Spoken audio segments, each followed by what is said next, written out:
কাকলিদের সাংসদ পদ বাতিল।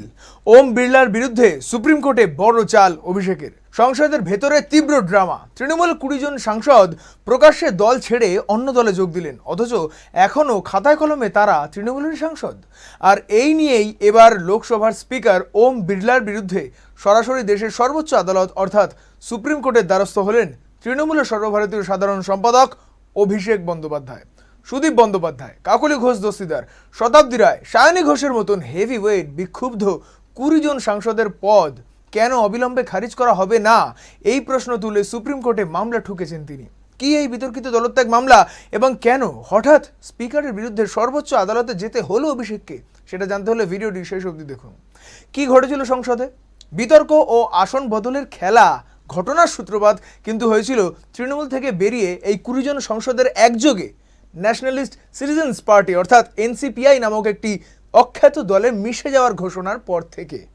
প্রকাশ্যে দলবদল করলেও লোকসভার স্পিকার ওম বিড়লা এখনও আনুষ্ঠানিকভাবে তাদের এই দলবদলকে কোনো স্বীকৃতি দেননি, অথচ বাস্তবে ঘটেছে ঠিক উল্টো ঘটনা। সুদীপ বন্দ্যোপাধ্যায় ও কাকলি ঘোষ দস্তিদাররা এনসিপিআইতে যোগ দিয়েই লোকসভায় পৃথক ব্লক এবং নিজস্ব সংসদীয় অফিসের দাবি জানান। স্পিকার অফিস থেকে তাদের আসনের নম্বর বদলে সামনের দিকে এগিয়ে দেওয়া হয়, আর আদি তৃণমূলের সাংসদদের পেছনের সারিতে পাঠিয়ে দেওয়া হয়। অভিষেক বন্দ্যোপাধ্যায়ের মূল অভিযোগ হলো এই 20 জন সাংসদ প্রকাশ্যে মুখে বলছেন তারা এনসিপিআই এর সদস্য, কিন্তু সংসদে যখন বক্তৃতা দিচ্ছেন তখন তাদের নামের পাশে দেখাচ্ছে এআইটিসি। অভিষেকের সাফ কথা, এমন দ্বিচারিতা চলতে পারে না। তৃণমূলের প্রতীকে জিতে ভিন্ন দলে যোগ দেওয়া সম্পূর্ণ অনৈতিক এবং অবিলম্বে তাদের দলত্যাগ বিরোধী আইনের আওতায় আনতে হবে। স্পিকারের ভূমিকায় ক্ষোভ ও দলত্যাগ বিরোধী আইনের প্রয়োগ। তৃণমূলের প্রতীকে নির্বাচিত এই 20 জন সাংসদের সদস্য পদ দ্রুত খারিজ করার জন্য অভিষেক বন্দ্যোপাধ্যায় একাধিকবার স্পিকার ওম বিড়লার সঙ্গে সরাসরি দেখা করেন। তিনি 1985 সালের লোকসভা সদস্য নীতির 6 নম্বর ধারা প্রয়োগ করে এদের বিরুদ্ধে আইনি পদক্ষেপ নেওয়ার আর্জি জানিয়েছিলেন।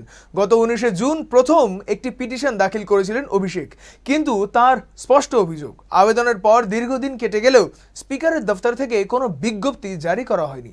এই বিষয়ে কোনো শুনানিরও ব্যবস্থা করা হয়নি। অন্যদিকে কোনো চূড়ান্ত সিদ্ধান্ত ঝুলে থাকা সত্ত্বেও কিভাবে নীতি না মেনে এই 20 জনের বসার আসন বদলে সামনের সারিতে দিয়ে দেওয়া হলো তা নিয়ে তীব্র প্রশ্ন তোলেন তিনি।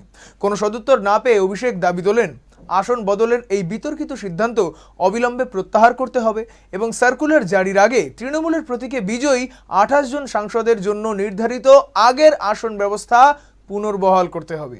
স্পিকারের দরবারে বারবার আবেদন জানিয়েও সিদ্ধান্ত বিলম্বিত হওয়ায় অবশেষে সরাসরি আইনি লড়াইয়ের রাস্তা বেছে নিয়েছেন অভিষেক।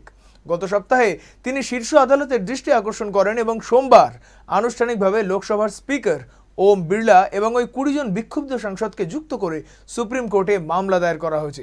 সুপ্রিম কোর্ট সূত্রে খবর, চলতি সপ্তাহের মধ্যেই এই চাঞ্চল্যকর মামলাটির শুনানির প্রবল সম্ভাবনা রয়েছে। দেখার বিষয় এটাই, দেশের সর্বোচ্চ আদালত সংসদীয় রাজনীতিতে লোকসভার স্পিকারের এই বিতর্কিত ভূমিকা এবং বিক্ষুব্ধ 20 জন সংসদের দলত্যাগ বিরোধী আইনের আওতায় সদস্যপদ খারিজ করে কি ঐতিহাসিক রায় দেয়। আর এই সকল আপডেটস জানার জন্য দেখতে থাকুন আরোহী নিউজ বাংলা।